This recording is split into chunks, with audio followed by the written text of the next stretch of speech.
last adventure for our day camp here, we're going to be doing Tiger Theater in the new book. It's called Tiger Tales.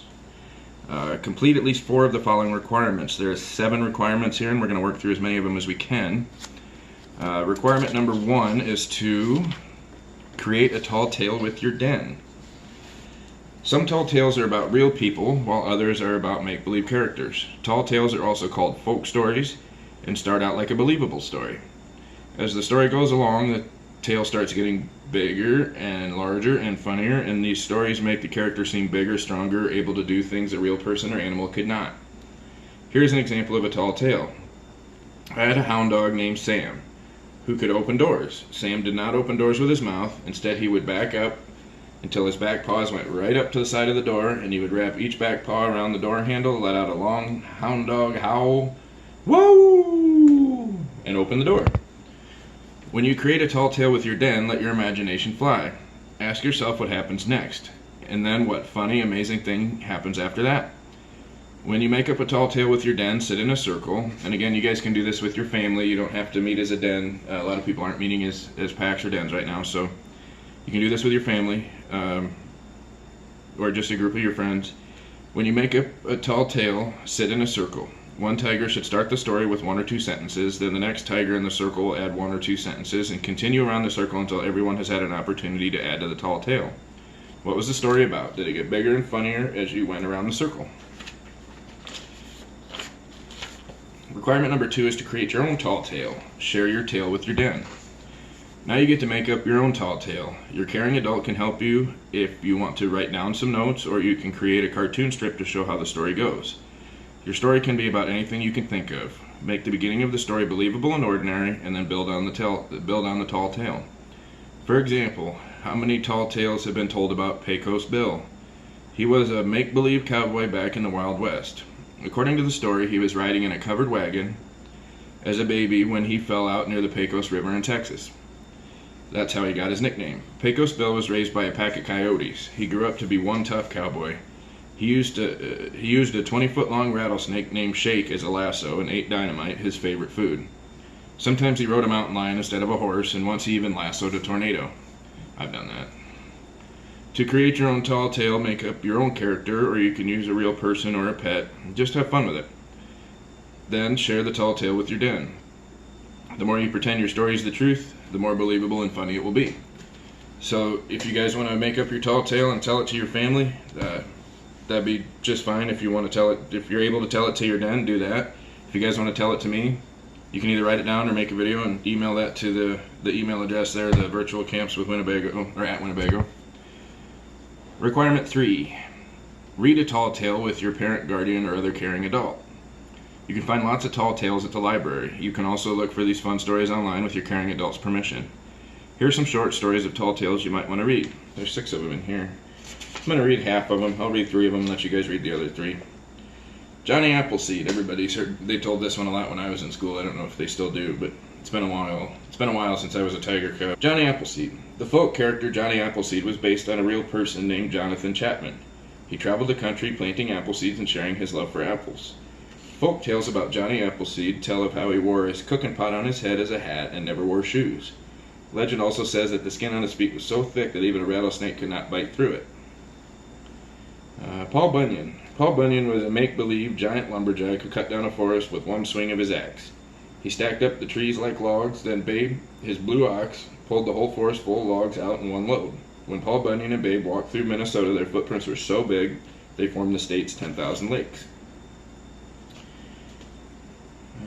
Let's see, we'll do The Lost Dutchman. This one's fun. This is a tall tale about a gold mine that many believe is still undiscovered. Somewhere in the mountains of Arizona, or maybe Mexico, it is said that there is a hole in the ground loaded with gold. Many real people have searched for it over the years. Even though the mine might not be real, it is said to be protected by spirits that guard the mine's treasure. The Lost Dutchman's Treasure, I don't know if you guys have ever heard of that one, but it's been around for a long time. Even longer than Uncle Jim. Create a piece of art from a scene in the tall tale that you have read using your choice of materials. Share it with your den. A scene is a point in a story where an action or event took place that is important to the story. For example, if you read the tall tale about Paul Bunyan, you might draw a scene where all the logs are pulled out of the forest by his blue ox Babe. You can use lots of different materials to make your tall tale scene. You may want to make a scene inside a shoebox or a small cardboard box. Paint the inside of the box to show the place where the scene in your tall tale took place. You can cut out the figures of people or animals and paste them into the scene. You may choose to paint or draw your scene on paper. You could even make a mobile with the characters in your scene hanging from strings. A mobile is a piece of art that hangs from the ceiling and turns freely in the air. If you guys ever had younger brothers and sisters, they're the things that hang over the cribs that the babies look at. Called a mobile. Mobile, depending on what part of the country you're from. Share the scene with your den and tell them about the tall tale you read. Another thing you can do is, if you don't have any materials around to make a scene with, you guys can use tin foil or aluminum foil. Scrunch it up. You can make little people or little animals out of it. It's like moldable, kind of like clay, but it doesn't make a mess. Ask your parents or guardian if that's okay, but tin foil, aluminum foil also works really well for that. Requirement 5, play a game from the past. There was a time when there were no TVs, video games, or computers. Can you imagine that?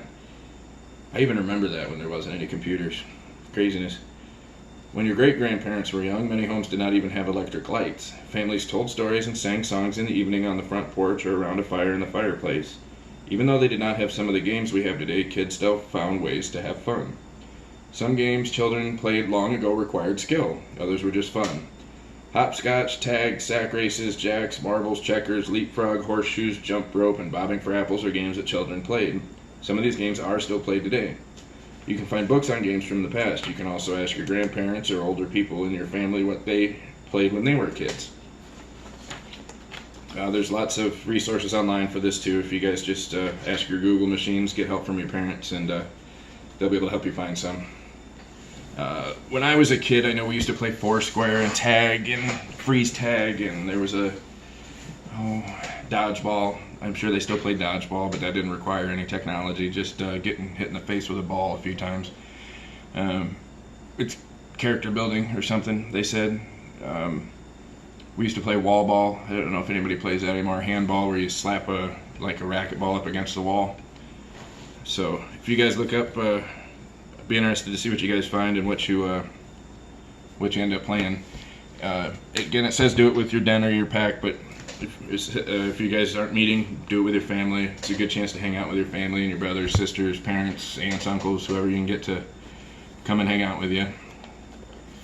Alright, requirement number 6, sing 2 folk songs. Like tall tales, folk songs have been sung and passed on by people for many years. Most folk songs are about a person's life, a special place, or family. Here are some fun folk songs that you can learn with your caring adult's help. So, I apologize, but you guys are going to have to listen to me sing. It's not pretty, but it doesn't bother me a bit. But you guys, again, I apologize. I've heard it's not pretty, but just because I'm not very good at singing doesn't mean it stops me. Doesn't mean I don't like doing it. So, Yankee Doodle, I don't know if you guys have heard Yankee Doodle. This used to be we used to sing this a lot when we were kids. I don't know if you guys still do, but Yankee Doodle went to town, a-riding on a pony, stuck a feather in his hat and called it macaroni. Yankee Doodle, keep it up, Yankee Doodle dandy, mind the music and the steppin', with the girls be handy. Always a good one. There's actually more. It's not in your book here, but if you guys look it up, there's more to that song. That song's longer. This other page, you have Johnny Appleseed and Home on the Range. I like Do Your Ears Hang Low. That one's fun. Do your ears hang low? Do they wobble to and fro? Can you tie 'em in a knot? Can you tie 'em in a bow? Can you throw 'em over your shoulders like a continental soldier? Do your ears hang low? So, and I think there's more to that song too if you guys look it up on the old Google machine. Not sure exactly how those work, but I'm told they have information. I'm teasing, I know how to use a computer. Kind of. Alright. Requirement number 7. Visit a historical museum or landmark with your parent, guardian, or other caring adult. We're going to include some links on that. Obviously, we can't do that together. I don't have any historical museums or landmarks near me. Unfortunately, this is Iowa. We don't have a ton here as far as that stuff goes. You guys might have more in your state. So you can always just use an online link and visit it online. That counts. Visit it, do some research, try to learn something. That's going to do it for our for our last Tiger Tails requirement here. The only other requirement I would say is don't ever listen to me sing again. I enjoyed it.